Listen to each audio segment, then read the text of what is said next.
माता जानकी के बारे में बताया तो भगवान राम ने निश्चय किया कि वो जल्दी ही लंका पर चढ़ाई करेंगे। विभीषण अब श्री राम के पास पहुंचा और उनसे शरण मांगी। भगवान राम ने विभीषण को लंका का भावी राजा घोषित कर दिया और फिर उन्होंने समुद्र देवता की पूजा की। इसके बाद वानरों की सेना में नल और नील ने समुद्र पर राम सेतु बनाया, जिसे पार करके श्री राम, लक्ष्मण और पूरी सेना लंका पहुंच गई। इसके बाद भगवान राम ने एक अंतिम प्रयास के रूप में बाली के पुत्र अंगद को शांति दूत बनाकर रावण के दरबार में जाने को कहा।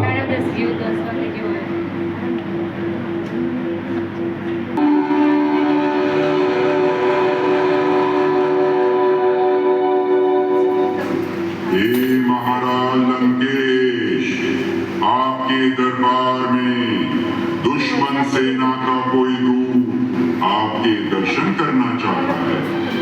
तो हमारे दरबार में एक और वानर आया है, शांति का प्रस्ताव लेकर। वाह राम, युद्ध शुरू होने से पहले ही ले गया। अरे ये तो एक बालक है। ए बालक, कौन हो तुम और क्या संदेश लेकर आए हो? हे लंकेश, मैं आपकी भलाई के लिए श्री राम का दूत बन के आया हूँ। मैं सम्राट बाली का पुत्र अंगद हूँ। क्योंकि आप मेरे पिता के मित्र थे, इसी नाते मैं आपसे यही कहने आया हूँ कि अभी भी समय है। माता सीता को सकुशल श्री राम को लौटा दो और उनकी शरण में चले जाओ, वो आपको क्षमा कर देंगे। तो राम ने कहा है कि वो युद्ध नहीं करना चाहता। इसका मतलब राम हमसे डर गया। चलो अच्छा है, उसे पता चल गया कि वो बनवासी हमसे नहीं जीत सकता। हाँ महाराज, हम सबने ही आपकी वीरता की कहानी सुन रखी है। सीता के स्वयंवर में आप भी तो थे ना। आप तो उस धनुष को हिला भी नहीं पाए थे, जिसे श्री राम ने हाथ लगाते ही उठा लिया। बस कर मूर्ख वानर, वीर बाली का पुत्र होकर ऐसे भिखारी का दूत बना हुआ है। तूने हमारे दरबार में आकर हमारा अपमान किया है। अब तुझे मृत्यु से कोई नहीं बचा सकता।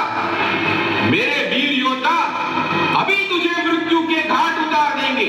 महाराज, अगर आपको अपने वीर योद्धाओं पे इतना ही गर्व है तो मैं आपके पूरे दरबार को चुनौती देता हूँ।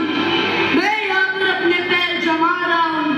अगर किसी ने भी मेरे इस पैर को हिला दिया तो मैं वचन देता हूँ कि श्री राम अपनी हार स्वीकार कर लेंगे और यहाँ से वापस चले जाएंगे।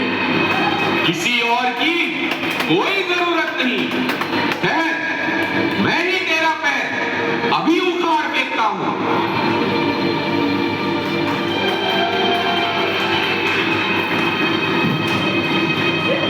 मूर्ख राजा, अब तुझे श्री राम के प्रकोप से कोई नहीं बचा सकता। अपनी अंतिम सांसें गिन ले मूर्ख। पकड़ लो उस वानर को, पकड़ लो।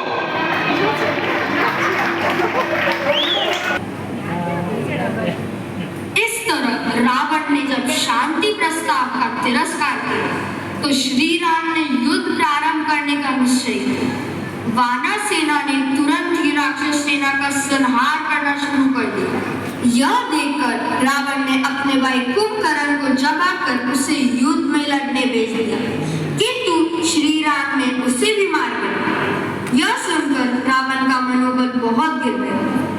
ये देखकर मेघनाथ ने रणभूमि जाकर लक्ष्मण पर एक शक्ति का प्रयोग किया, जिससे वो मूर्छित हो गया।